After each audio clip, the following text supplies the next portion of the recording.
இந்த இழந்து கால மாலை நேர கூடுகையின் பாடல் பகுதியின் ஆசீர்வாதத்திற்காக நாம் ஜெபம் செய்வோம். சேனைகளின் கர்த்தர் பரிசுத்தர் பரிசுத்தர் என்று இடைவிடாமல் கிருபையின் சிராபின்களால் துதிக்கப்படுகின்ற எங்கள் நல்ல ஆண்டவரே, சாலோமோன் அன்று கரங்களை உயர்த்தி ஆண்டவரை நோக்கி பார்த்த பொழுது தம்முடைய மகிமையினால் அந்த தேவாலயத்தை நிரப்பினீர். எப்பொழுதெல்லாம் தமது அடியவர்கள் ஆவியோடும் உண்மையோடும் தம்மை நோக்கி பார்க்கிறார்களோ அவ்விடத்திலே தமது மகிமையை தேவரீர் விளங்க பண்ணுகிற ஆண்டவராக இருக்கிறீர். அந்த மகிமை எங்களுக்கு ஜீவனை கொண்டு வருகின்ற ஒன்றாக இருக்கிறது. ஆம் ஆண்டவரே, இப்பொழுதும் உம்முடைய மகிமையை தம்முடைய பிள்ளைகள் உணரத்தக்கதாக எங்கள் மத்தியிலே செயல்படுவீராக. எங்களை தகுதிப்படுத்தி வழிநடத்த வேண்டும் என்று ஜெபிக்கிறோம். திருக்கரத்தில் எங்களை தாழ்த்துகிறோம். கிறிஸ்து மூலம் ஜெபத்தை ஏற்றுக்கொள்ள அன்பதை இந்த பரமபிதாவே, ஆமென். அமர்வோம். அன்பானவர்களே, நம்முடைய கரங்களில் இருக்கின்ற தபசுகால கீதங்கள் பாடல் நூலிலே 43வது பாடலை நாம் இணைந்து பாடுவோம். 43வது பாடல்.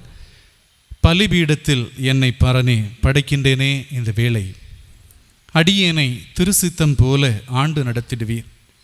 கல்வாரியின் அன்பினையே கண்டு விரைந்தோடி வந்தேன், கழுவும் திரு இரத்தத்தினாலே கரை நீங்க இருதயத்தை. 43வது பாடல் நாம் எல்லோரும் இணைந்து பாடுவோம்.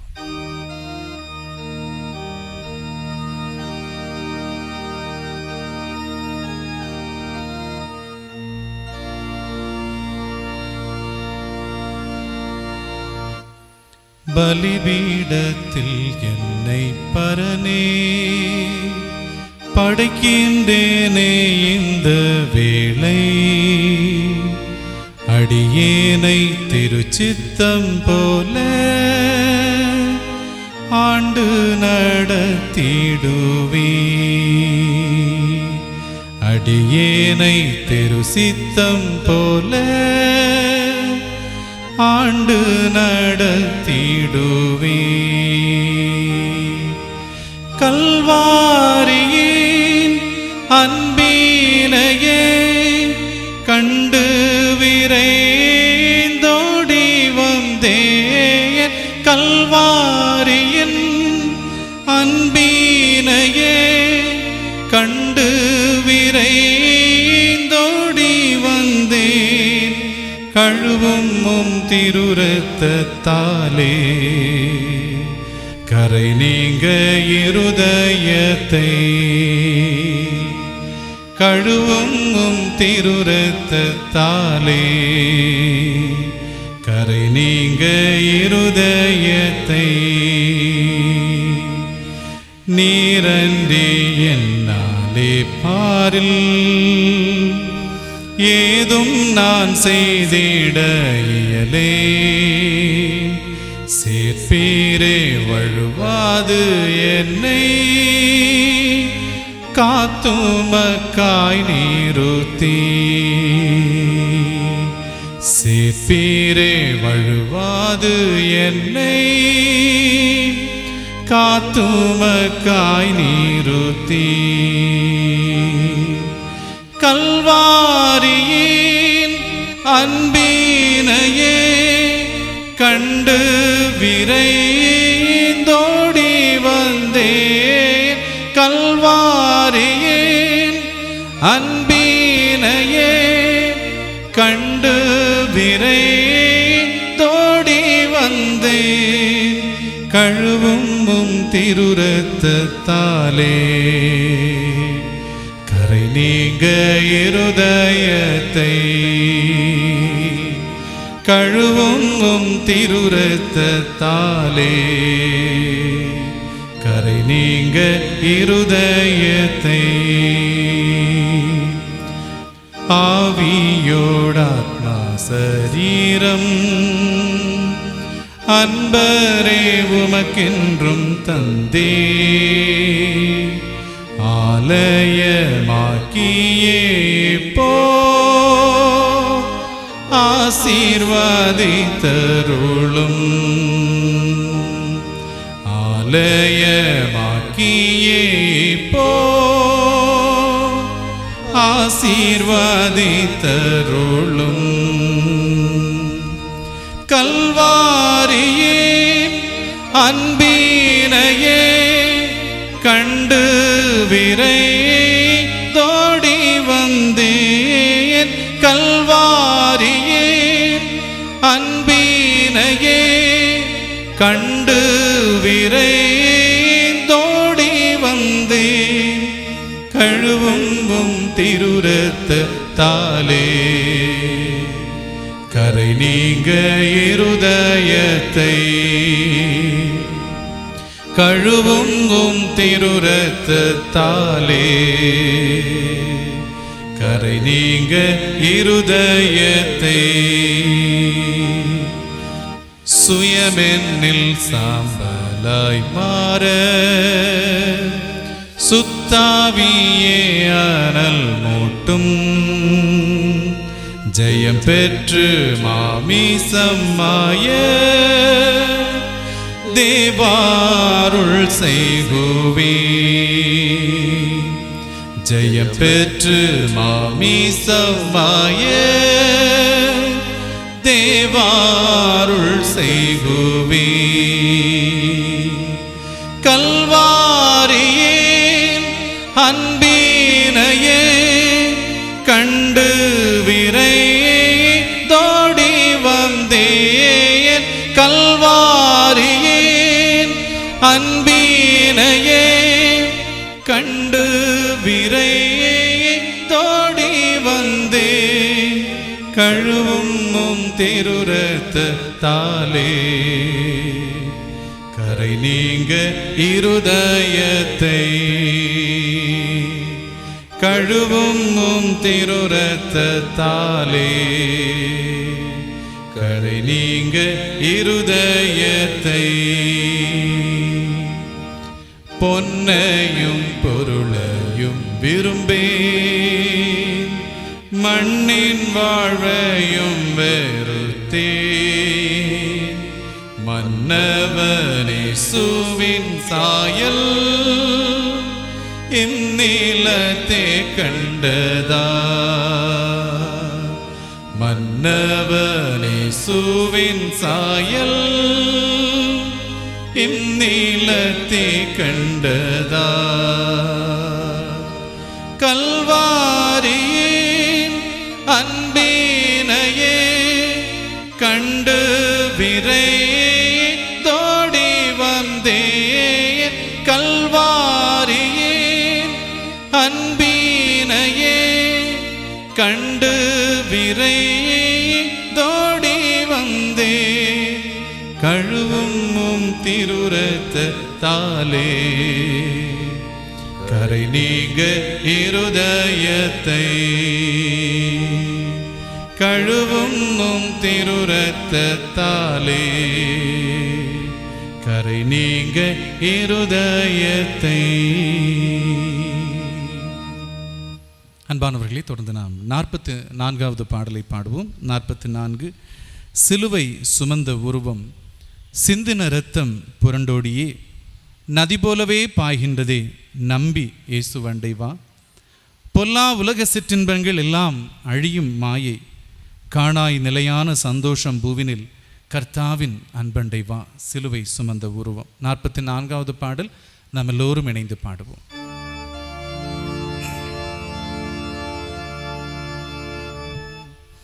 சிலுவை சுமந்த உருவம் சிந்தின இரத்தம் புரண்டோடியே நதி போலவே பாய்கின்றதே நம்பி இயேசுவண்டை வா. நம்பி இயேசுவண்டை வா. சிலுவை சுமந்த உருவம் சிந்தின இரத்தம் புரண்டோடியே நதி போலவே பாய்கின்றதே நம்பி இயேசுவண்டை வா. நம்பி இயேசுவண்டை வா. பொல்லா உலக சிற்றின்பங்கள் எல்லாம் அழியும் மாயை, பொல்லா உலக சிற்றின்பங்கள் எல்லாம் அழியும் மாயை, காணாய் நிலையான சந்தோஷம் பூவினில் கர்த்தாவின் அன்பண்டை வா. காணாய் நிலையான சந்தோஷம் பூவினில் கர்த்தாவின் அன்பண்டை வா. சிலுவை சுமந்த உருவம், சிந்தின இரத்தம் புரண்டோடியே நதி போலவே பாய்கின்றதே, நம்பி இயேசுவண்டை வா. நம்பி இயேசுவண்டை வா. ஆத்தும மீட்பை பெற்றிடாமல் ஆத்மம் நஷ்டமடைந்தார்.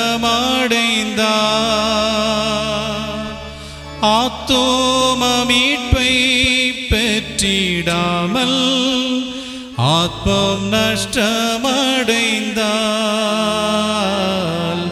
லோகம் முழுவதும் ஆதாயமாக்கியும் லாபம் ஒன்றுமில்லையே. லோகம் முழுவதும் ஆதாயமாக்கியும் லாபம் ஒன்றுமில்லையே. சிலுவை சுமந்த உருவம், சிந்தின இரத்தம் புரண்டோடியே நதி போலவே பாய்கின்றதே, நம்பி இயேசுவண்டை வா. நம்பி இயேசுவண்டை வா. பாவ மனித ஜாதிகளை பாசமாய் மீட்க வந்தார். பாவ மனித ஜாதிகளை பாசமாய் மீட்க வந்தார். பாவ பரிகாரி கர்த்தர் இயேசுநாதர் பாவமெல்லாம் சுமந்தார். பாவ பரிகாரி கர்த்தர் இயேசுநாதர் பாவமெல்லாம் சுமந்தார். சிலுவை சுமந்த உருவம், சிந்தின இரத்தம் புரண்டோடியே நதி போலவே பாய்கின்றதே, நம்பி இயேசுவண்டை வா. நம்பி இயேசுவண்டை வா. நித்திய ஜீவன் வாஞ்சிப்பாயே, நித்திய மோட்ச வாழ்வில். நித்திய ஜீவன் வாஞ்சிப்பாயே, நித்திய மோட்ச வாழ்வில். தேடி வாராயோ பரிசுத்த ஜீவிய தேவை அதை அடைவா. தேடி வாராயோ பரிசுத்த ஜீவியம் தேவை அதை அடைவா. சிலுவை சுமந்த உருவம், சிந்தின இரத்தம் புரண்டோடியே நதி போலவே பாய்கின்றதே, நம்பி இயேசுவண்டை வா. நம்பி இயேசுவண்டை வா. தாகமடைந்தோர் எல்லாருமே தாகத்தை தீர்க்க வாரும். தாகமடைந்தோர் எல்லாருமே தாகத்தை தீர்க்க வாரும். ஜீவ தண்ணீரான கர்த்தர் இயேசுநாதர் ஜீவனுனக்களிப்பார்.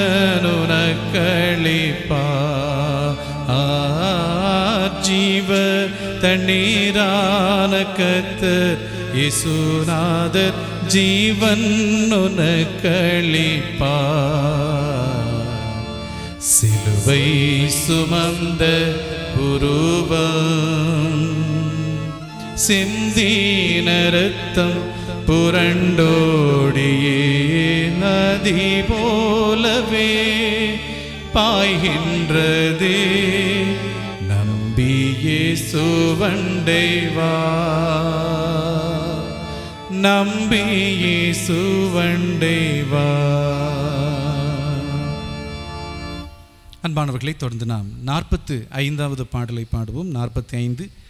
இம்மானுவேலின் இரத்த ஊற்றதோ, என் பாவம் போக்கும் ஜீவ ஊற்றதோ.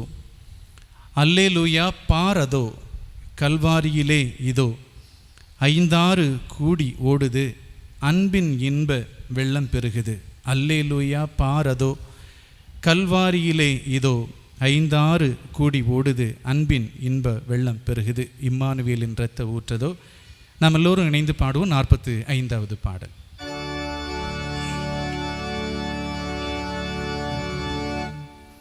இம்மானுவேலின் இரத்த ஊற்றதோ, என் பாவம் போக்கும் ஜீவ ஊற்றதோ.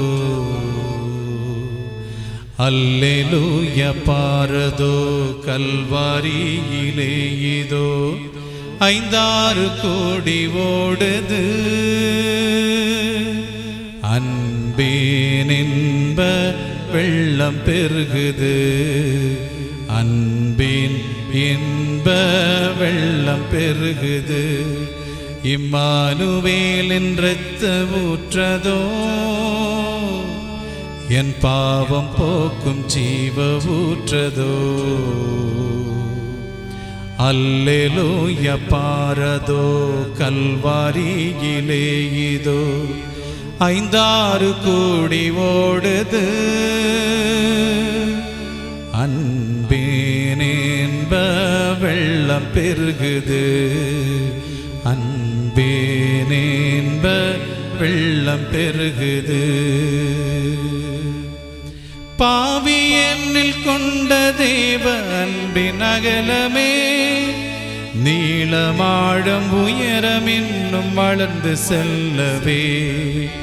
பாவி என்னில் கொண்ட தேவ அன்பின் அகலமே, நீளமாழம் உயரம் இன்னும் வளர்ந்து செல்லவே. இம்மானுவேலின் இரத்த ஊற்றதோ, என் பாவம் போக்கும் ஜீவ ஊற்றதோ.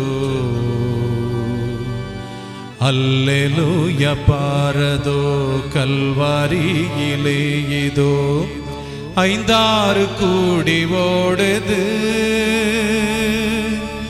அன்பின் இன்ப வெள்ளம் பெருகுது. அன்பின் இன்ப வெள்ளம் பெருகுது. பாவியான கள்ளனும் மாவூற்றில் மூழ்கினான், பாவ மன்னிப்பானந்தமும் கண்டு பூரித்தான். பாவியான கள்ளனும் மாவூற்றில் மூழ்கினான், பாவ மன்னிப்பானந்தமும் கண்டு பூரித்தான். இம்மானுவேலின் இரத்த ஊற்றதோ, என் பாவம் போக்கும் ஜீவ ஊற்றதோ. அல்லேலூயா பாரதோ, கல்வாரியிலே இதோ. 5-6 கோடி ஓடுது, அன்பின் இன்ப வெள்ளம் பெருகுது. அன்பேனேன்ப வெள்ளம் பெருகுது. ஆவியில் நிறைந்து தேவ சாயலாக்கினார், தூய இரத்தத்தால் கழுவி சுத்தமாக்கினார். ஆவியில் நிறைந்து தேவ சாயலாக்கினார், தூய இரத்தத்தால் கழுவி சுத்தமாக்கினார். இம்மானுவேலின் இரத்த ஊற்றதோ என் பாவம் போக்கும் ஜீவ ஊற்றதோ. அல்லேலூயா பாரதோ கல்வாரியிலே இதோ 5-6 கோடி ஓடுது. அன்பேனேன்ப வெள்ளம் பெருகுது, அன்பேனேன்ப வெள்ளம் பெருகுது. பிசாசுலகம் மாம்சம் ஒன்றும் ஜெயித்த இரத்தமே, பின்னடையா சிலுவை கொடி உயர்த்துவோம் நாமே. பிசாசுலகம் மாம்சம் ஒன்றும் ஜெயித்த இரத்தமே, பின்னடையா சிலுவை கொடி உயர்த்துவோம் நாமே. இம்மானுவேலின் இரத்த ஊற்றதோ என் பாவம் போக்கும் ஜீவ ஊற்றதோ. அல்லேலூயா பாரதோ கல்வாரியிலே இதோ 5-6 கோடி ஓடுது. அன்பேனென்ப வெள்ளம் பெருகுது, அன்பேனென்ப வெள்ளம் பெருகுது. இம்மானுவேலின் இரத்த ஊற்றதோ என் பாவம் போக்கும் ஜீவ ஊற்றதோ. அல்லேலூயா பாரதோ கல்வாரியிலே இதோ 5-6 கோடி ஓடுது. அன்பேனென்ப வெள்ளம் பெருகுது, அன்பேனென்ப வெள்ளம் பெருகுது. அன்பானவர்களை, தொடர்ந்து நாம் 46வது பாடலை பாடுவோம். 46. உள்ளமெல்லாம் உருகுது ஐயோ உத்தமனை நினைக்கையிலே, உம்மை அல்லாமல் வேறே தெய்வம் உண்மையாய் இங்கில்லையே. கள்ளனென்றும் தள்ளிடாமல் அள்ளி என்னை அணைத்தவா, சொல்லடங்கா நேசத்தாலே சொந்தமாக்கி கொண்டீரே. 46வது பாடல் நம்ம எல்லோரும் இணைந்து பாடுவோம்.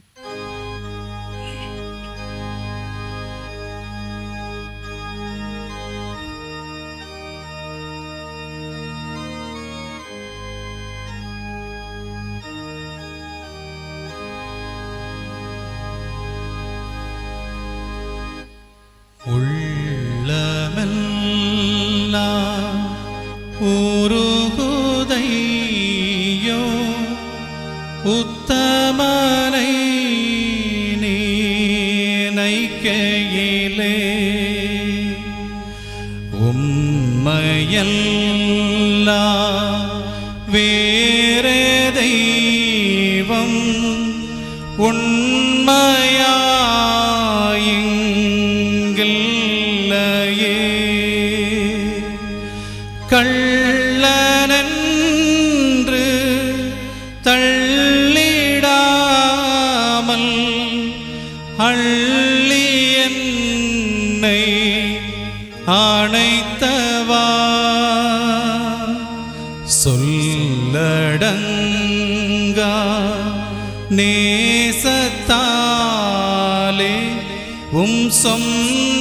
சொந்தமாக்கி கொண்டீரே. ஏத்தனென்னை உத்தமனாக்க சித்தம் கொண்டீர் என் ஏசையா. எத்தனையோ துரோகம் நான் செய்தேன், அத்தனையும் நீ மன்னித்தீ. இரத்தம் சிந்த வைத்தேனே நான், அத்தனையும் என் பாவமல்லோ. கர்த்தனேவும் அன்பு கீடா நித்தம் செய்வேனும்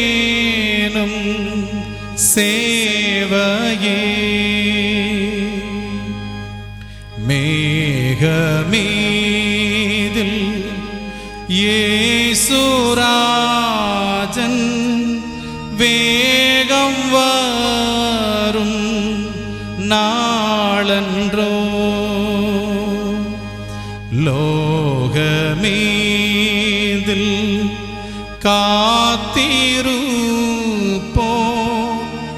ஏக்கமெல்லாம் தீந்திட. தியாகராஜன் இயேசுவை நான் முகமுகமாய்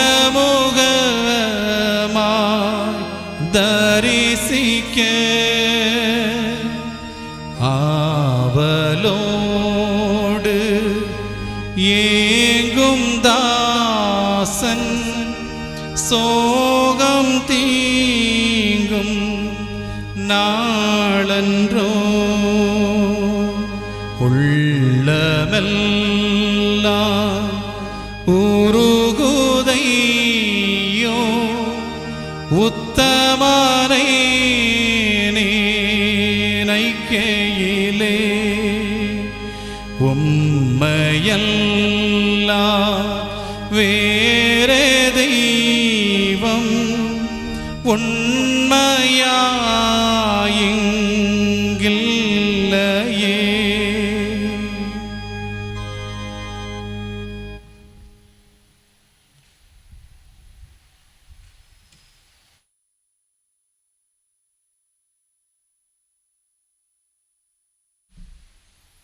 ஜெபிப்போம்.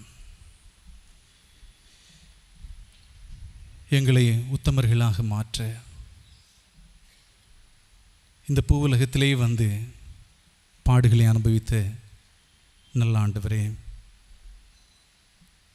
தம்முடைய திருக்குமாரனின் பாடுகளின் மூலமாக எங்களுக்கு மிகப்பெரிய மீட்பை உண்டு பண்ணினவரையுமே நாங்கள் நோக்கி பார்க்கிறோம். ஆண்டவரே, எங்களை நீர் ஒருத்து ஒதுக்காமல், தீயவர்கள் என்று தள்ளிவிடாமல் உம்முடைய பிள்ளைகளாக இயேசு கிறிஸ்துவின் இரத்தத்தினாலே சேர்த்து கொண்டீர். அதை நாங்கள் அறிக்கை செய்திருக்கிறோம். இன்னும் அந்த மீட்பிலே வளரவும், மேகமீதில் வரப்போகின்ற இயேசுராஜனை காண்பதற்கென்று ஆயத்தப்படவும் ஆண்டவரே, நீர் இந்த மாலை பொழுதிலும் எங்களை இன்னும் தகுதிப்படுத்துவீராக. இன்னும் உமக்குள் வளரவும் உம்மிலே பெருகவும் ஆண்டவர் நீர் அருள் புரிவீராக. ஆண்டவரே, இந்த பொழுது சாயும் அந்தி பொழுதிலும் ஆண்டவராகிய இயேசு கிறிஸ்துவனுடைய திருமுகத்தை தரிசித்தவர்களாகவும் உம்மை இன்னும் அதிகமாக உள்வாங்கி கொண்டவர்களாகவும் இவ்விடத்தை விட்டு நகர ஆண்டவர் நீர் எங்களுக்கு அருள் புரிய வேண்டும் என்று ஜெபிக்கிறோம். அது உமது சித்தம் நிறைவேறுவதற்கு ஆதாரமாக அமையட்டும். திருக்கரத்தில் எங்களை தாழ்த்துகிறோம் கிறிஸ்து மூலம் பிதாவே, ஆமென். அமர்வோம்.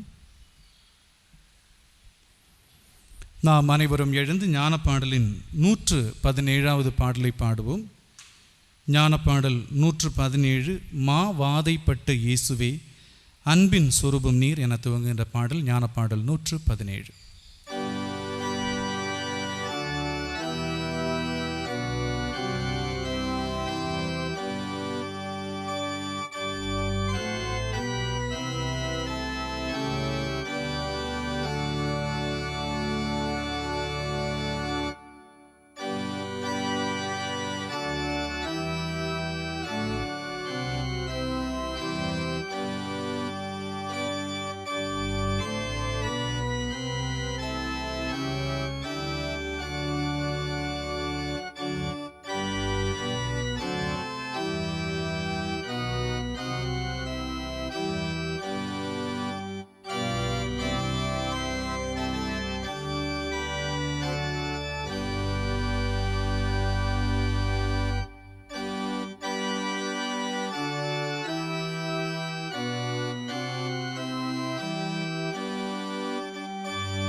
திருமறை பாடமாக யோவான் நற்செய்தி நூல் 14வது அதிகாரம் முதல் 14 வசனங்களை நாம் வாசித்து கேட்போம்.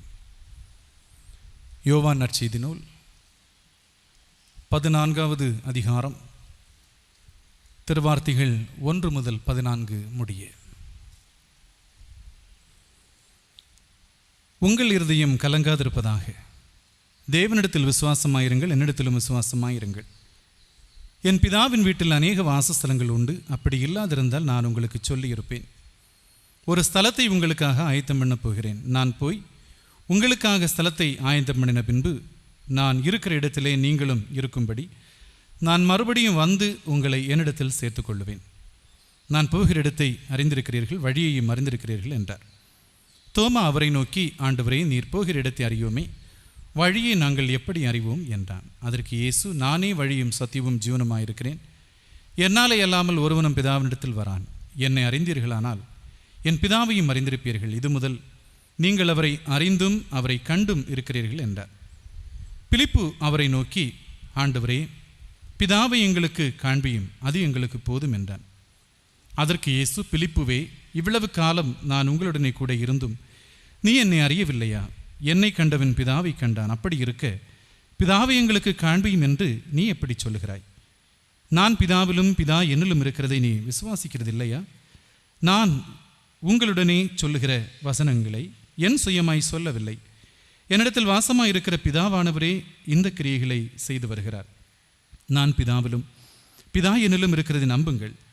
அப்படி இல்லாவிட்டாலும் என் கிரியைகள் நிமித்தமாவது என்னை நம்புங்கள். மெய்யாகவே மெய்யாகவே நான் உங்களுக்கு சொல்லுகிறேன், நான் என் பிதாவினிடத்திற்கு போகிறபடியினால் என்னை விசுவாசிக்கிறவன் நான் செய்கிற கிரியைகளை தானும் செய்வான், இவைகளை பார்க்கலும் பெரிய கிரியைகளையும் செய்வான். நீங்கள் என் நாமத்தினாலே எதை கேட்பீர்களோ குமாரனில் பிதா மகிமைப்படும்படியாக அதை செய்வேன். என் நாமத்தினாலே நீங்கள் எதை கேட்டாலும் அதை நான் செய்வேன் என்பதை. கிறிஸ்துவுக்கே மகிமை உண்டாவதாக. நாம் விழுந்தாற்படியிட்டு ஆண்டவராகிய இயேசு கிறிஸ்து கற்பித்தபடியே ஜெபிப்போம். பரமண்டலங்களில் இருக்கிற எங்கள் பிதாவே, உம்முடைய நாமம் பரிசுத்தப்படுவதாக, உம்முடைய ராஜ்யம் வருவதாக, உம்முடைய சித்தம் பரமண்டலத்திலே செய்யப்படுகிறது போல பூமியிலேயும் செய்யப்படுவதாக. ஆண்டன்றுள்ள எங்கள் அப்பத்தை எங்களுக்கு இன்று தாரும். எங்களுக்கு விரோதமாய் குற்றம் செய்கிறவர்களுக்கு நாங்கள் மன்னிக்கிறது போல எங்கள் குற்றங்களை எங்களுக்கு மன்னியும். எங்களை சோதனைக்கு பிரவேசிக்க பண்ணாமல் தீமையை எங்களை ரட்சித்துக் கொள்ளும். ராஜ்யமும் வல்லமையும் மகிமையும் என்றைக்கும் விடுவைகளே. ஆமென். அமர்வோம்.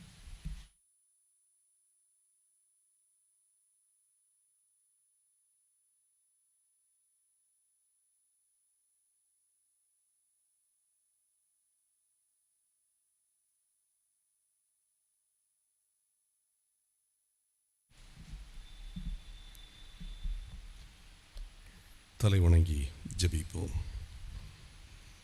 கிருபை நிறைந்த கடவுளே, மகிழ்ச்சியான இந்த மாலை பொழுதுக்காக உமக்கு நாங்கள் நன்றிகளை ஏறெடுக்கின்றோம். எங்கள் வாழ்விலே நாங்கள் எங்களை தூய்மைப்படுத்தவும், உமோடு எங்களை இணைத்து கொள்ளவும், உம்மிலே பலன் கொள்ளவும், உம்முடைய தூய இரத்தத்தால் நாங்கள் கழுவி சுத்திகரிக்கப்படவும் இந்த நாட்களை எங்களுக்கு தந்திருக்கிறீர். ஆண்டவரே,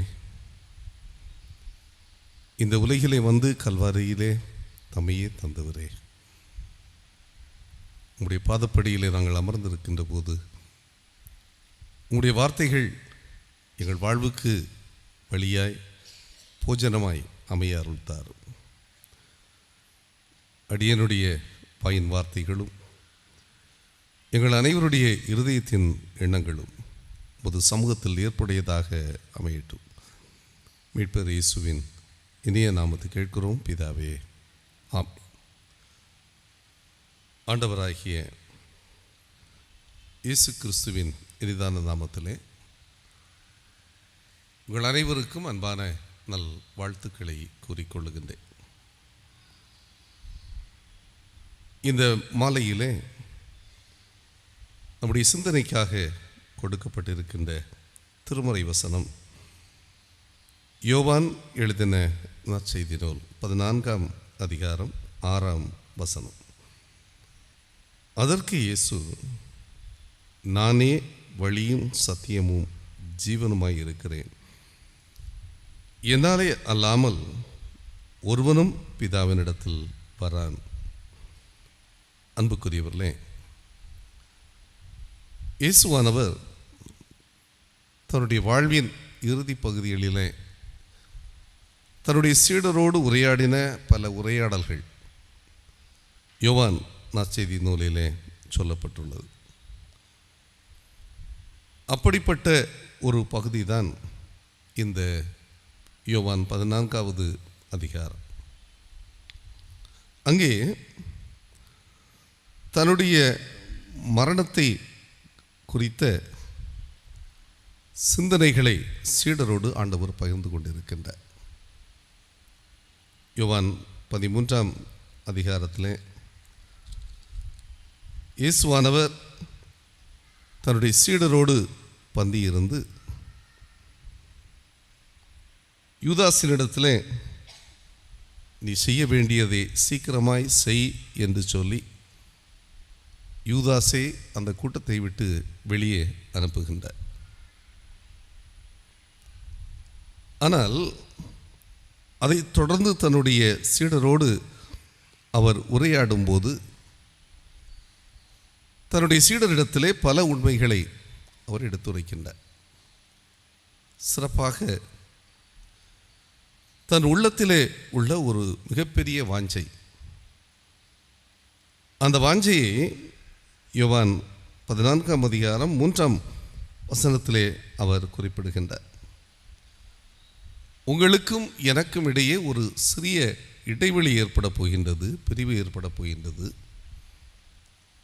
அந்த பிரிவினுடைய நோக்கம் என்னவென்றால் மறுபடியும் நாம் ஒன்றிணைவது. அந்த பிரிவு என்பது நிரந்தரமானதல்ல. அந்த பிரிவு மறுபடியும் நாமை ஒன்றிணைப்பதற்காக ஏற்படுகின்ற ஒரு பிரிவு என்பதை அந்த வார்த்தைகளின் மூலமாக அவர் உணர்த்துகின்றார். அவர் சொல்லுகின்றார், நான் போய் உங்களுக்காக ஸ்தலத்தை ஆயத்தம் பண்ணின பின்பு நான் இருக்கிற இடத்திலே நீங்களும் இருக்கும்படி நான் மறுபடியும் வந்து உங்களை என்னிடத்தில் சேர்த்துக்கொள்வேன். அன்பானவர்களே, இங்கே தன்னுடைய சீடரிடத்திலே இயேசுவானவர் சொல்லுகின்ற அவருடைய உள்ளத்தின் உணர்வு என்னவென்றால், நான் இருக்கும் இடத்திலே நீங்களும் இருக்க வேண்டும் என்பதுதான் என்னுடைய வாஞ்சை, என்னுடைய விருப்பமும் என்னுடைய ஆசையும் அதுதான். எனவே அதற்கேற்ப உங்களுடைய வாழ்க்கை அமையட்டும் என்ற கருத்திலே அவர் சொல்லுகின்றார். அதை சொன்ன உடனே தோமா ஒரு கேள்வியை அவரிடத்திலே எழுப்புகின்றார். தோமா அவரை நோக்கி ஆண்டவர் 5வது வசனத்திலே, ஆண்டவரே, நீர் போகிற இடத்தை நாங்கள் அறியோமே, வழியை எப்படி அறிவோம்? நீர் எங்கே போகிறீர் என்பது எங்களுக்கு தெரியாது. நீர் சொல்லுகிறீர், நான் என் பிதாவினிடத்தில் போகிறேன், அந்த பிதாவினுடைய இருப்பிடம் எங்கே இருக்கிறது என்பது எங்களுக்கு தெரியாது. அப்படியானால் வழியை நாங்கள் எப்படி அறிவோம் என்பதுதான் அந்த தோமாவினுடைய கேள்வி. அப்பொழுதுதான் இயேசுவானவர் சொல்லுகின்றார், நானே வழியும் நானே சத்தியமும் நானே ஜீவனுமாய் இருக்கிறேன். தோமாவே, நீ இந்த கேள்வியை எழுப்புகின்றாய். என்னோடு இருக்கின்ற நீ என் வழியாய் எல்லாவற்றையும் நீ கண்டடைய முடியும். நான் தான் வழியாய் இருக்கிறேன், நானே உண்மையாய் இருக்கிறேன். உண்மை என்று சொல்லும்போது அந்த பிதாவினுடைய இருப்பிடத்தை அவர் சொல்லுவதை சொல்லலாம். நானே அந்த இருப்பிடமாக இருக்கிறேன், நானே உங்களுக்கு வாழ்வாக இருக்கிறேன். எனவே வழியும் நானே, அந்த இடமும் நானே, நானே வாழ்வு என்கின்ற பொருளிலே அங்கே ஆண்டவர் அவனிடத்திலே சொல்வதை நாம் பார்க்கின்றோம். என்றால் கிரேக்க சத்தியம் சொல்லுகின்றது, இந்த உலகத்திலே ஒன்றே ஒன்றுதான் உண்மையாய் இருக்க முடியும். அது எதுவென்றால் வார்த்தை மட்டுமே. மற்ற அனைத்தும் மாயைகள். இந்த உலகத்திலே நாம் காண்கின்ற பொருட்கள், ஜட பொருட்கள் அனைத்தும் மாயை. வார்த்தை மட்டுமே உண்மை என்ற கருத்தை கிரேக்க தத்துவம் எடுத்துரைக்கின்றது.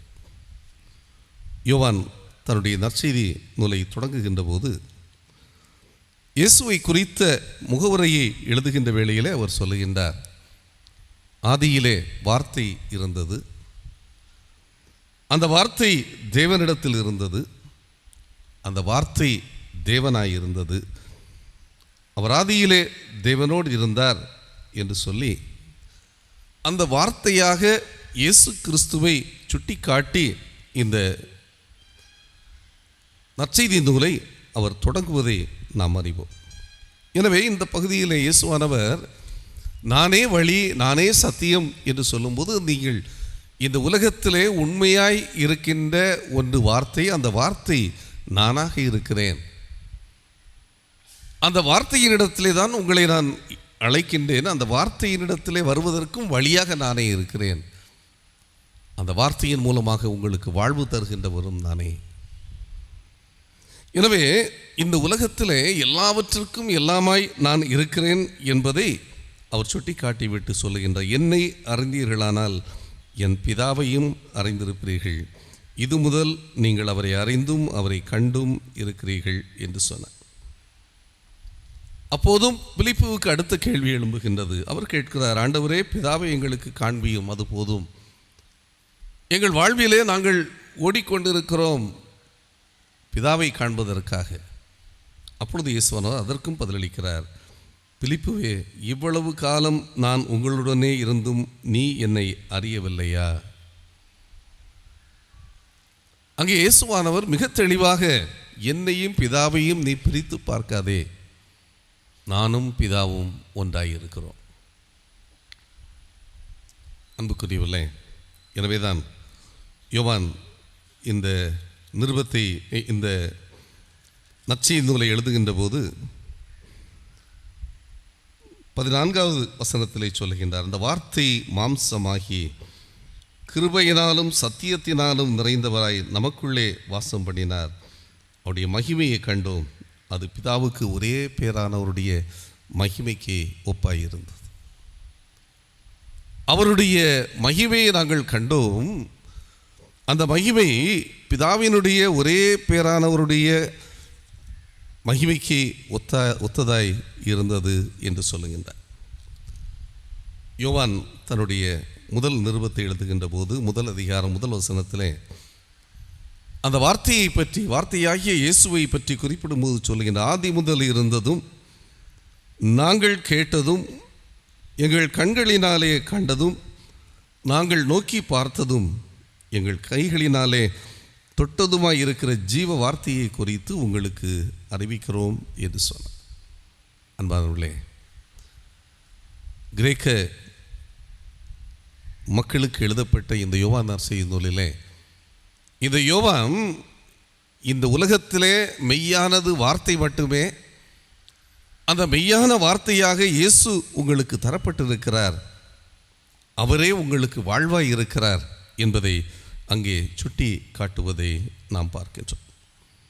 அன்புக்குரியவர்களே, இந்த உலகிலே திருமறையை நாம் படிக்கின்ற போது யூத நம்பிக்கையிலே கடவுளுடைய வழியை யாரும் அறிய முடியாது என்பது யூத நம்பிக்கையினுடைய ஒரு முக்கியமான ஒரு பகுதி.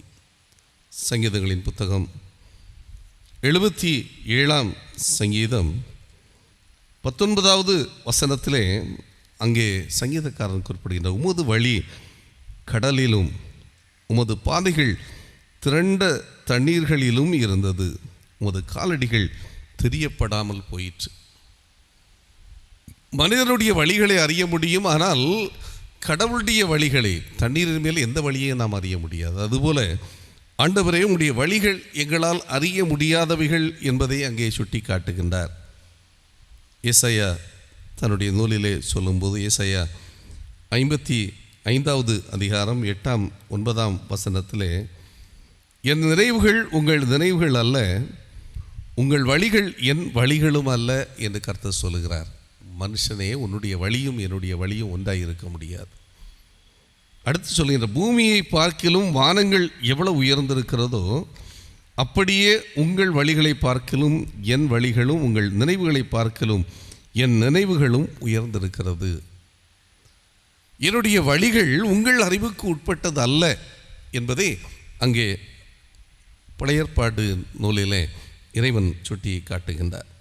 எனவேதான் பழைய ஏற்பாட்டிலே நாம் எப்பொழுதும் காணுகின்ற ஒரு செய்தி, கடவுள் நமக்கு அந்த வழியை போதித்தால் மட்டுமே நம்மால் அதை புரிந்து கொள்ள முடியும். கடவுள் தன்னுடைய வழியை நமக்கு காட்டினால் மட்டுமே நம்மால் அந்த வழியை புரிந்து கொள்ள முடியும். உதாரணத்திற்காக ஒரே ஒரு வசனத்தை நான் குறிப்பிடுகின்றேன். சங்கீதங்களின் புத்தகம் 86ஆம் சங்கீதம் 11வது வசனம், கர்த்தாவே உமது வழியை எனக்கு போதியும், நான் உமது சத்தியத்திலே நடப்பேன், உமது நாமத்திற்கு பயந்திருக்கும்படி என் இருதயத்தை ஒருமுகப்படுத்தும். அன்பானவர்களே, வேதம் திரும்ப திரும்ப சொல்லுகின்றது, இறைவனிடத்திலே நாம் வழியை கற்றுக்கொண்டால் மட்டுமே இறைவனுடைய வழியை நம்மால் புரிந்து கொள்ள முடியும். நாம இறைவனுடைய வழியிலே நம்மால் செல்ல முடியாது என்பதை சுட்டி காட்டுகின்றார். எனவே திருமறையின் அடிப்படையிலே கடவுளுடைய வழியை நாம் எப்படி அறிவது, அந்த வழியின் மூலமாக எப்படி இறைவனோடு வாழுகின்ற அந்த நித்திய வாழ்வுக்கு நேரான பயணத்திலே நாம் முன்னேறி செல்வது என்பதை குறித்த 3 சிறிய குறிப்புகளை மிக வேகமாக சிந்திக்க அழைக்கப்படுகின்றோம். முதலாவதாக சங்கீதக்காரன் 23வது சங்கீதத்திலே மிக அருமையாய் சொல்லுகின்றார், கடவுளை மேய்ப்பராக கொள்ளுங்கள். உங்கள் வாழ்விலே நீங்கள் கடவுளுடைய கைக்குள்ளே அடங்கியிருக்கின்ற ஆடுகளாக இருங்கள். அதைத்தான் சொல்லுகின்றார். கடவுளுடைய கட்டுப்பாட்டிற்குள்ளே உங்களை கொண்டு வாருங்கள். இந்த உலகத்திலே மனிதன் எப்பொழுதுமே தன்னுடைய விருப்பப்படி வாழ முற்படுகின்றார். அந்த பாதை அழிவுக்கு நேராய் அவனை அழைத்து சென்றாலும் அவன் அதை பற்றி கவலை கொள்வதில்லை. எப்படியாவது நான் நினைத்ததை நடத்த வேண்டும், நான் நினைத்ததை சாதிக்க வேண்டும் என்று சொல்லி மனிதன் பல காரியங்களை செய்து கொண்டிருக்கின்றான். ஆனால் அவை எல்லாவற்றினுடைய முடிவும் அழிவு என்பது வேதம் சொல்கிறது. மனுஷனுக்கு நன்மையாய் தோன்றுகின்ற வழிகள் உண்டு, அதன் வழிகளோ முடிவோ அழிவு என்பதை வேதம் நிச்சயமாக நமக்கு சொல்லுகின்றது. ஆனால் எத்தனை முறை எச்சரிக்கப்பட்டாலும் அழிவின் பாதையிலே செல்லுகின்ற மனிதன் அழிவுக்கு நேராகவே சென்று கடைசியிலே அழிந்தே போகின்றான். ஆனால் வேதம் நமக்கு சொல்லுகின்றது, நீங்கள் கர்த்தருடைய கட்டுப்பாட்டிற்குள்ளே, அவருடைய மேய்ப்புக்குள்ளே அடங்கியிருக்க கற்றுக்கொள்ளுங்கள். அப்படி அவரை நீங்கள் உங்கள் மேய்ப்பராக உங்கள் வாழ்விலே ஏற்றுக்கொள்ளுகின்ற போது, உங்கள் வாழ்விலே நீங்கள் அவருடைய வழிநடத்துதலுக்கு உட்படுகின்ற போது, அந்த பாதையிலே அனைத்தையும் அவர் உங்களுக்கு தருவார். சங்கீதக்காரனுடைய அந்த சங்கீதத்தை நாம் படிக்கின்ற போது, அவன் உண்கின்ற உணவு, தண்ணீர், அவனுடைய வாழ்விலே அவன் பெற்றுக்கொண்ட நன்மைகள், அவன் பெற்றுக்கொண்ட தண்டனைகள், அவன் கடந்து வந்த கடினமான பாதைகள் எல்லாவற்றையும் குறிப்பிடுகின்றார். எல்லாவற்றிலும் நான் கடவுளை என் மேய்ப்பராக கொண்டிருந்தேன், கடவுள்தான் என்னுடைய வழிகாட்டியாக நான் கொண்டிருந்தேன்.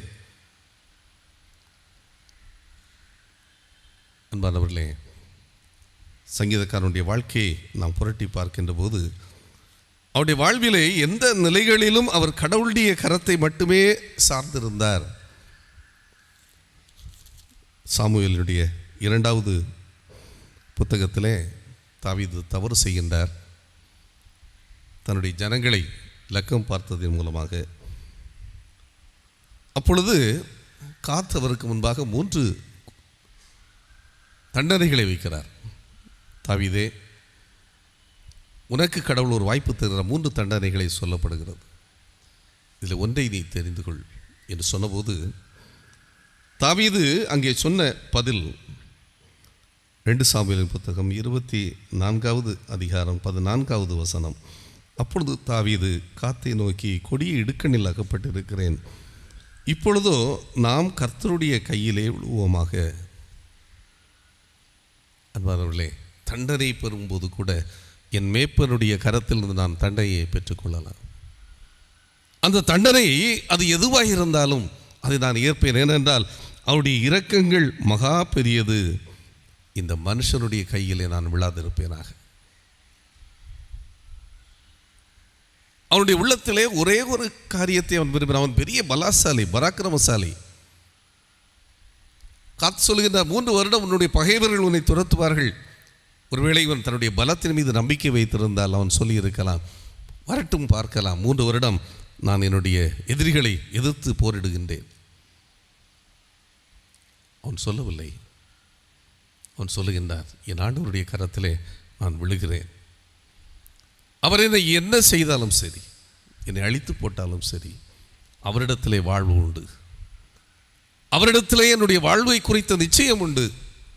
எனவேதான் மிக தைரியமாக அந்த சங்கீதத்தினுடைய நிறைவு வசனத்திலே அவன் சொல்லும்போது சொல்லுகின்றார், என் ஜீவனுள்ள நாளெல்லாம் நன்மையும் கிருபையும் என்னை தொடரும். இந்த உலகத்திலே நன்மையும் கிருபையும் என்னை தொடரும். எப்பொழுதென்றால் நான் கர்த்தருடைய கரத்திலேயே நான் என்னை ஒப்புக் கொடுக்கின்ற போது. அடுத்து சொல்கின்றார், நான் கர்த்தருடைய வீட்டிலே நீடித்த நாட்களாய் நிலைத்திருப்பேன். இந்த உலக வாழ்வு என்னை விட்டு கடந்து போகும்போது, இந்த உலக வாழ்வு முடியும் போது, அதை கடந்து நான் செல்லுகின்ற வேளையிலே கர்த்தருடைய வீட்டிலே எனக்கு நித்திய ஜீவன் உண்டு, நிலையான வாழ்வு உண்டு, அவரோடு வாழுகின்ற பாக்கியம் எனக்கு நிச்சயமாக கிடைக்கும் என்பதை அவர் மிக தெளிவாக சொல்லுகின்றார். அன்புக்குரியவர்களே, கடவுளை நம் மேய்ப்பராக கொண்டு வாழுகின்ற போது வாழ்க்கையினுடைய எல்லா சூழ்நிலைகளிலும் அவரே எனக்கு தஞ்சம் என்று சொல்லி அவருடைய பாதத்தில் நாம் சரணாகதி அடையும் போது நிச்சயமாக நாம் கடவுள் நமக்கு வழிகாட்டியாக இருந்து சரியான பாதையிலே நம்மை நடத்தும். இரண்டாவதாக வேதத்திலே நாம் கடவுள் அருளுகின்ற அந்த நித்திய ஜீவனை பெற்றுக்கொள்ள வழி என்ன என்று நாம் சிந்திக்கும்போது, இயேசு கிறிஸ்து யோவான் எழுதின நற்செய்தி நூல் 10வது அதிகாரத்திலே சொல்லுகின்றார். 9வது வசனம், நானே வாசல், என் வழியாய் ஒருவன் உட்பிரவேசித்தால் அவன் ரட்சிக்கப்படுவான், அவன் உள்ளும் புறம்பும் சென்று மேய்ச்சலை கண்டடைவான். இங்கே ஆண்டவர் சொல்லுகின்றார், என்னுடைய வழியாக நீங்கள் உள்ளே பிரவேசியுங்கள். என்னுடைய வாழ்வு, என்னுடைய செயல்கள், என்னுடைய போதனைகள் அனைத்துமே உங்களுக்காக தரப்பட்டிருக்கிறது. என்னிடத்திலே நீங்கள் வருகின்ற போது, என் வழியாய் நீங்கள் இந்த உலகத்திலே இறைவனை காண முற்படுகின்ற போது, இறைவனை சேர்வதற்கு உங்களுக்கு வழி உண்டு. அன்புக்குரியவர்களே, இயேசு கிறிஸ்து கொடுத்த போதனைகள், அவர் தந்த வழி நடத்துதல்கள் அனைத்தும் நமக்கு செவ்வையான பாதையை காட்டிக்கொண்டே இருக்கிறது. அங்கே உள்ளும் புறம்பும், உள்ளேயும் வெளியேயும் நமக்கு நல்ல மேய்ச்சல் நிறைந்திருக்கிறது. ஒரு ஆட்டிற்கு என்ன உணவு வேண்டும் ஏனென்றால் அங்கே மேய்ப்பராக தன்னை உருவகித்து சொல்லுகின்றார். ஒரு மேய்ப்பராக என்னை நீங்கள் சார்ந்து வாழுகின்ற போது, என் வழியாய் இந்த உலகத்திலே வாழுகின்ற போது, உங்கள் வாழ்வுக்கு தேவையான உணவு அதுதான் இறைவனுடைய வார்த்தைகள் என்னிடத்திலே உண்டு. அந்த வார்த்தைகளை நீங்கள் உங்களுக்கு சொந்தமாக்கி கொள்ளுகின்ற வேளையிலே உங்களுக்கு அது வாழ்வை கண்டடையும், வாழ்வை கொண்டு வரும், நித்திய ஜீவனை நீங்கள் பெற்றுக்கொள்ள முடியும். அந்த பகுதி முழுவதும் அதைத்தான் ஆண்டவர் சொல்கிறார். என்னுடைய வார்த்தைகளுக்கு நீங்கள் உட்பட்டு நடவுங்கள். எனவேதான் என்னுடைய வார்த்தைகள் ஒருவேளை உங்களுக்கு சரியான வழியை காட்டி அந்த பாதையிலே நீங்கள் செல்வதற்கு உங்களை ஒப்புக் கொடுக்கின்ற போது, அது கடினமாக இருந்தாலும் அந்த பாதையிலே உங்களுக்கு மீட்பு உண்டு. மத்தேயு எழுதின நற்செய்தி நூல் 7ஆம் அதிகாரம் 13-14வது வசனங்களிலே ஆண்டவர் சொல்லும்போது, இந்த உலகத்திலே மனிதனுக்கு 2 விதமான வழிகள் வைக்கப்பட்டிருக்கிறது. ஒன்று மிக எளிமையாய் அவன் கடந்து செல்வதற்குரிய வழிகள். அநேகர் அதைத்தான் தெரிந்து கொள்கிறார்கள். எளிமையாய் வாழ்வது, நான் விருப்பப்படி வாழ்வது, நான் நம்பினதெல்லாம், நான் எதிர்பார்ப்பதெல்லாம் இந்த உலகத்திலே கிடைக்கின்றது அந்த வழியிலே. அப்படியானால் அதுதான் சரியான வழி என்று சொல்லி மனிதன் அந்த அழிவின் பாதையை தெரிந்து கொண்டு அழிந்து போகின்றான். அவர் சொல்லுகின்றார், இடுக்கமான வாசல் வழியாய் பிரவேசியுங்கள், உட்பிரவேசியுங்கள். கேட்டுக்கு போகிற வாசல் விரிவும் வழி விசாலவுமாய் இருக்கிறது, அதன் வழியாய் பிரவேசிக்கிறவர்கள் அநேகர். இந்த உலகத்திலே கேட்டின் வழி என்பது அது திறந்திருக்கிறது, அநேகர் அதிலே செல்லுகின்றார்கள். அதனுடைய விளைவு அழிவு. ஆனால் ஜீவனுக்கு போகிற வாசல் இடுக்கமானது, அதில் இப்படித்தான் வாழ வேண்டும் என்று இருக்கின்றது, அதில் இப்படித்தான் பேச வேண்டும் என்று இருக்கிறது, அதில் இப்படித்தான் செயல்பட வேண்டும் என்று இருக்கிறது. ஆனால் கேட்டுக்கு போகின்ற வழியிலே நான் எப்படியும் நடப்பேன், என்னை கேட்பதற்கு யாரும் இல்லை என்ற சிந்தை அந்த கேட்டின் வழியிலே உண்டு. அதனுடைய முடிவு அழிவு. அன்புக்குரியவர்களே, இயேசுவானவர் அதைத்தான் நமக்கு தெளிவாக சொல்லி தந்திருக்கிறார். எனக்குள்ளே நீங்கள் வாருங்கள், என்னுடைய வாசல் வழியாய், இடுக்கமான வாசல் வழியாய். அந்த இடுக்கமான வாசலிலே அன்பு ஒன்றை மட்டுமே நான் மார்க்கமாக காட்டுகின்றேன். என்னிடத்திலே மனம் திரும்பி என்னிடத்திலே வருகின்ற எவனுக்கும் நான் மீட்பை அருளுகின்றேன், ரட்சிப்பை தருகின்றேன். மனம் திரும்புதல் ஒன்றுதான் அவரை எதிர்பார்ப்பது. மனம் திரும்பாத மனிதனிடத்திலே இயேசுவுக்கு இடமில்லை. நீ எப்பொழுது என்னை நோக்கி திரும்புகின்றாயோ அப்பொழுது உன்னை ஏற்றுக்கொள்வதற்கு, உனக்கு வாழ்வு தருவதற்கு நான் ஆயத்தமுடையவனாக இருக்கிறேன். அன்புக்குரியவர்களே, நம்முடைய வாழ்க்கையிலே இயேசு கிறிஸ்துவின் மீது நம்பிக்கை வைத்து அவர் காட்டின, அவர் சொன்ன போதனைகளின் வழியாய் நாம் முன்னேறி செல்ல, நம்முடைய குறைவுகளை உணர்ந்து அவருக்கு நேராய் நாம் திரும்ப அழைக்கப்படுகின்றோம். மூன்றாவதாக இயேசுவானவர் சொல்லுகின்றார், நானே உங்களுக்கு வழியாய் இருக்கிறேன். நானே வாசல் என்று சொன்னவர் இப்பொழுது நானே வழியாய் இருக்கிறேன் என்று சொல்லுகின்றார். கொலோசையருக்கு எழுதின நிருபத்திலே பவுலடியார் சொல்லும்போது 20, 21 ஆகிய வசனங்களிலே இப்படி குறிப்பிடுகின்றார். அவர் சிலுவையில் சிந்தின இரத்தத்தினாலே சமாதானத்தை உண்டாக்கி பூலோகத்தில் உள்ளவைகள் பரலோகத்தில் உள்ளவைகள் யாவும் அவர் மூலமாக தமக்கு ஒப்புரவாக்கி கொள்ளவும் அவருக்கு பிரியமாயிற்று. முன்னே அந்நியரும் துர்க்கிரியைகளினால் மனதிலே சத்துருக்களாய் இருந்த உங்களையும் பரிசுத்தராகவும் குற்றமற்றவர்களாகவும் கண்டிக்கப்படாதவர்களாகவும் தமக்கு முன்பாக நிறுத்தும்படியாகி அவருடைய மாம்ச சரீரத்தில் அடைந்த மரணத்தினாலே இப்பொழுது ஒப்புரவாக்கினார்.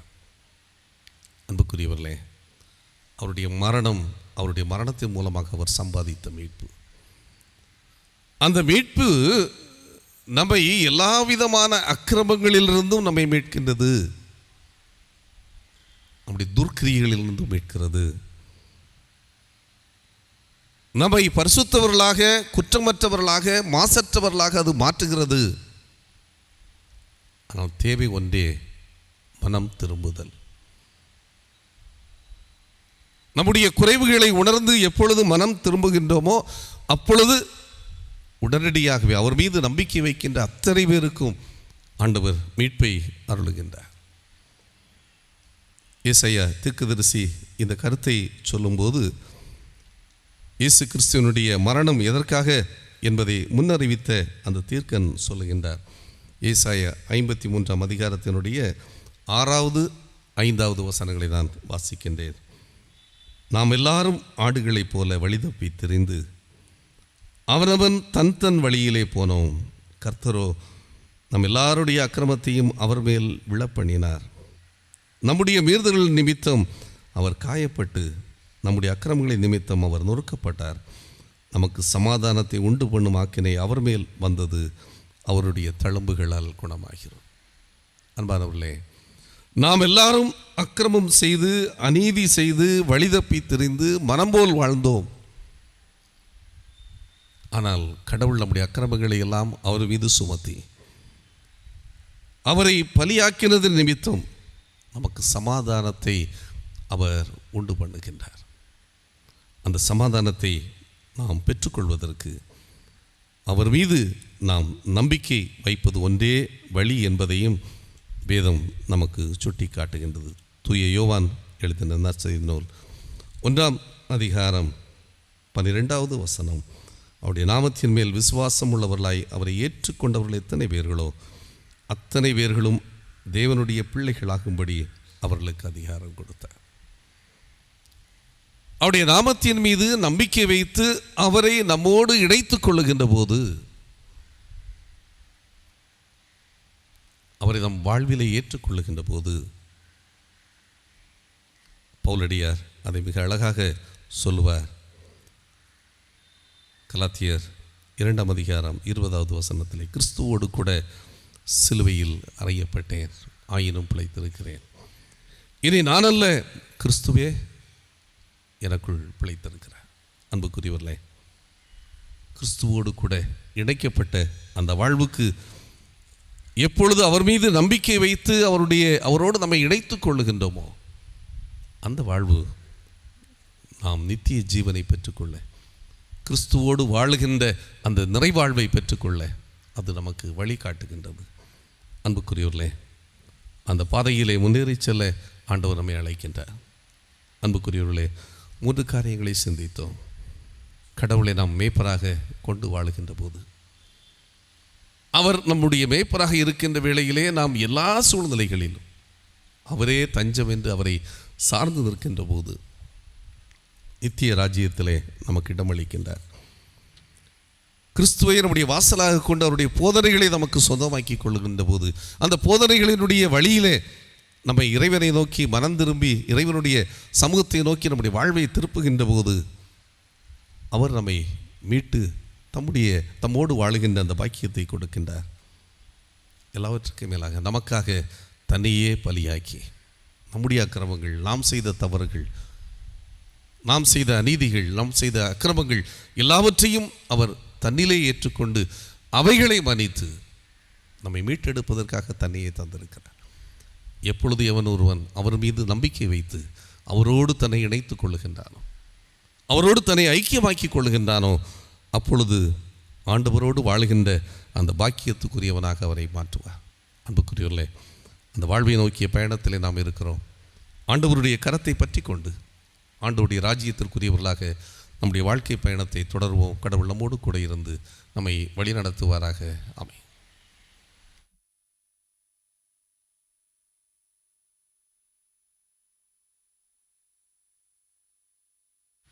நாம் எழுந்து 226வது கீர்த்தனை பாடலை பாடுவோம். வா பாவி மலைத்து நில்லாதே வா என்ற பாடல்.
ஜெபிப்போம்.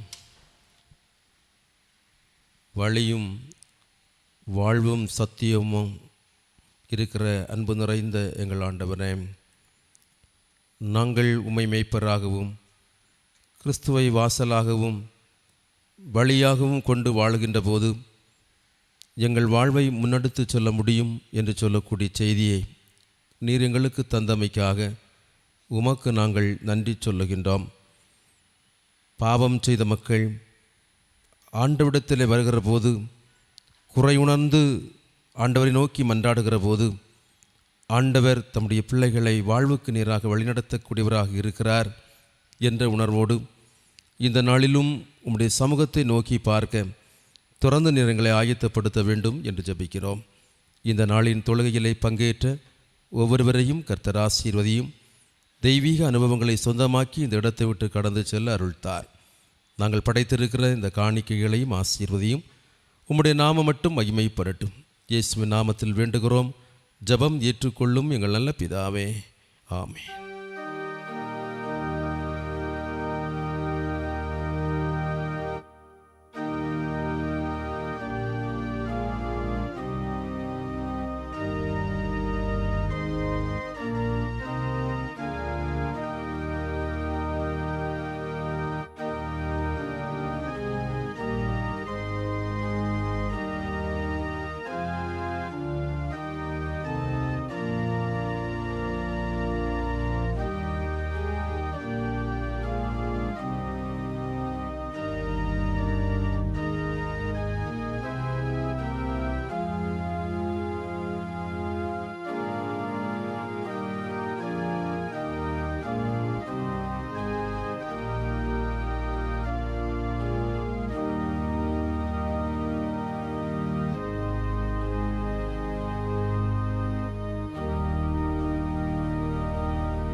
கர்த்தராகிய இயேசு கிறிஸ்துவனுடைய கிருபையும் தந்தையாகிய கடவுளுடைய அன்பும் தூயாவியானுடைய ஐக்கியமும் வழிநடத்துதலும் பாதுகாவலும் பராமரிப்பும் நம் அனைவரோடும் நிறைவாய் தங்கியிருப்பதாக.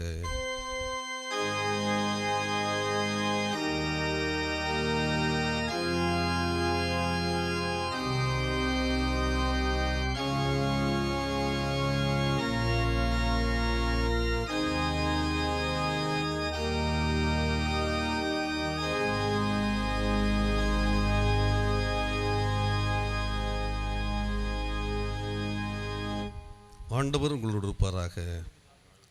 சமாதானத்தோடு சென்று வாருங்கள்.